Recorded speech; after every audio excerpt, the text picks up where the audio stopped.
Okey, so kita buang dulu yang butang ni untuk kita gunakan pada masa akan datang. So, just demokan bagaimana nak buat butang yang bentuk seakan-akan 3D. So saya buang itu. Sekarang kita akan belajar macam mana pengguna akan input nama, kemudian bila tekan butang masuk, dia pergi ke scene 2 ni. Maksudnya scene 2 ni adalah scene menu. So sebelum kita buat input nama, input teks, so kita typekan dulu arahan dia. Contohnya kita suruh pengguna sila typekan nama anda. Okay. So boleh letak ikut seperti saya katakan awal-awal. So perisian ni adalah untuk kanak-kanak pendidikan khas. So saya gunakan jenis font macam ni lah. So kalau anda mungkin tahun 5, tahun 6 lebih dewasa sikit, so boleh tukarkan teks yang bersesuaian. Kemudian saya buat satu ruangan untuk satu ruangan berwarna putih, kotak putih untuk pengguna masukkan ni lah, masukkan nama nanti. So saya letak 20, saya nak penjuru dia tak nak sharp. Okey, lebih kurang macam ni. So ini ruangan di mana pengguna akan memasukkan typekan nama nantilah. So kita boleh besarkan size outline tu dengan kat sini kita boleh ubah yang rasakan bersesuaian. Okey, so langkah seterusnya, susun elok-elok lah, cantik. So langkah seterusnya kita masukkan satu ruangan teks, input teks. So saya pilih input teks. Okay, so kita boleh besarkan ruangan dia. Okay, dan tentukan kedudukan dia lah yang bersesuaian dengan selari dengan kotak putih tu. Dan kita boleh tentukan saiz dia dan warna apa. Bila pengguna typekan nama tu berwarna apa dan jenis font apa. Okey, tak nak samalah dengan font yang arahan tu. So mungkin saya gunakan font yang biasa ada dalam sistem komputer, iaitu contohnya Chantilly Gothic, saiz dia 70. Okey, kalau besar sangat mungkin boleh kecilkan. Bergantunglah. Tengok nanti bila kita run. Saya letak 52. Letak nanti. Okay, so cuba try test. Tengok. Okay, tu ada arahan. Nama Syah. Okay, sesuai lah. Kemudian mungkin saya letak bold lah. Tak nak letak regular, saya letak bold. Okay, size 52. So pada ruangan action ni ataupun frame action ni, teks ni kita perlu isytiharkan sebagai input teks ni kita perlu isytiharkan sebagai variable. So kita perlu typekan var input teks sama dengan string. Maksudnya string ni adalah teks dengan nombor. So pengguna boleh masukkan nombor dengan teks sekali. Okey, kemudian sekarang kita belum beri arahan pada butang masuk. So untuk memberikan arahan butang masuk, aktifkan butang masuk dan tak nampak pula. Okey, so aktifkan butang masuk dan kita letaklah instant name. Okey, contohnya ini butang login. Terpulanglah butang login ke butang masuk ke. So kita namakan instant name dia sebagai butang login. Okey, kalau nak bahasa Melayu letak masuklah. Okey, dan bila kita aktifkan sebab kita nak beri arahan pada dia ni pergi ke mana. So buka window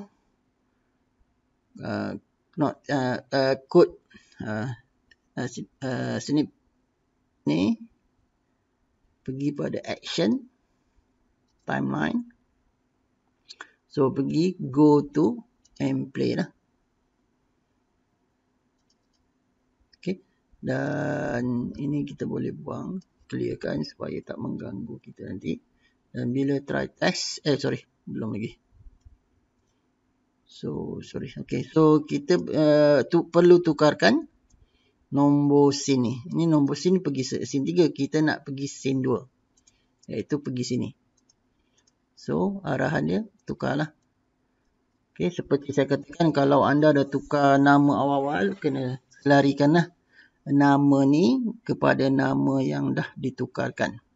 Okey, cuba try test. Okey. Masukkan nama, tekan butang masuk. Okey, dia akan pergi dan berhenti di scene 2. Sebab di scene 2 ni saya dah letakkan arahan berhenti. Okey. Tapi arahan ni go to and play kan. So maksudnya dia go and play, pergi ke scene 2, frame 1. Tapi oleh kerana ada arahan stop di sini, so dia tak play seteruslah. Maksudnya dia akan berhenti pada frame pertama scene 2. Okey, kemudian pada scene 1 action tadi. Action. Okey, pada sini kita perlu tambah sedikit arahan, iaitu input text sama dengan apa. So tadi ni input text, apa nama instant ni. So mesti sama dengan nama instant ni, iaitu apa. Nama input yang kita namakan instant tadi tu, iaitu kita tak namakan tadi, lupa. Okey, so namakanlah. Ni instant dia apa. Input text lah. Dan masuk text. So mesti selari dengan nama instant ni. Sebab dia nak kenal variable input text tu adalah masuk text. Okey, .txt. So ini je arahan untuk pada scene pertama. Okey, pada scene kedua kita sekarang nak paparkan nama yang di-type oleh pengguna. So kat sini saya tambah lagi satu. Maksudnya kita ucap selamat datang pada siapa yang okey, ini gunakan static text je lah. Ini saya buang dulu, gunakan static text. Selamat datang. Okey, kita nak ucap selamat datang pada siapa. So kita letakkan sama juga tadi. Kita buat satu ruangan. Okey, kalau nak ni warna inilah. Kalau nak warna putih macam standard, so tukarkan je lah warna putih. Okey, kemudian pada layer yang sama, layer biji, saya buat satu layer, saya tak tambah layer lain.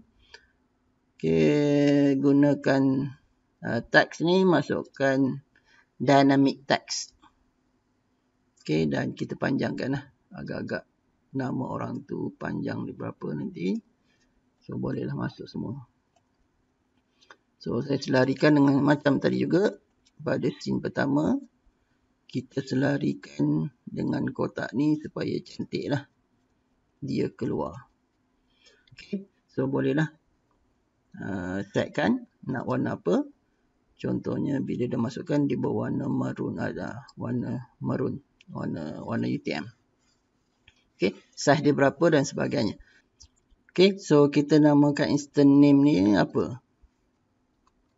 Papa text. Okey, instant name ni adalah Papa text. Kemudian pada pada sini tadi kita boleh beri nama, kita masukkan papatext.text sama dengan input tadilah. Okey, dan bila kita mainkan, okey, nama Syah, tak boleh pula H. Contoh tekan butang masuk, lihat dipaparkan apa yang pengguna typekan semasa frame pertama. Okay, so mudah saja. So ini arahan pada scene 2. So kena pastikan instant name ni mesti sama dengan ni. Kalau awak tukar nama lain, contohnya output text, so ini pun kena output text lah.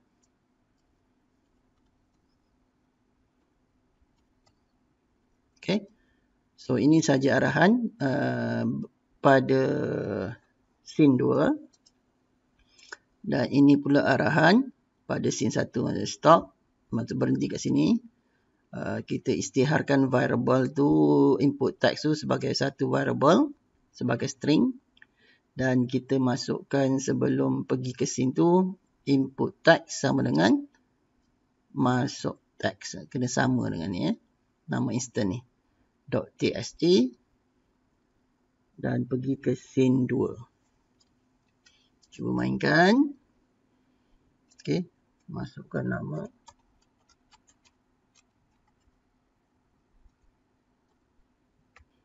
Okey, kemudian pergi pengguna klik. So selamat datang, nama dia dipaparkan. Lepas tu kita sambung terus kemudian nanti. So ini paparan menu lah. Kita akan tambah lagi. Kita sambung untuk masukkan butang yang berkaitan dengan subtopik perisian masing-masing. Terima kasih.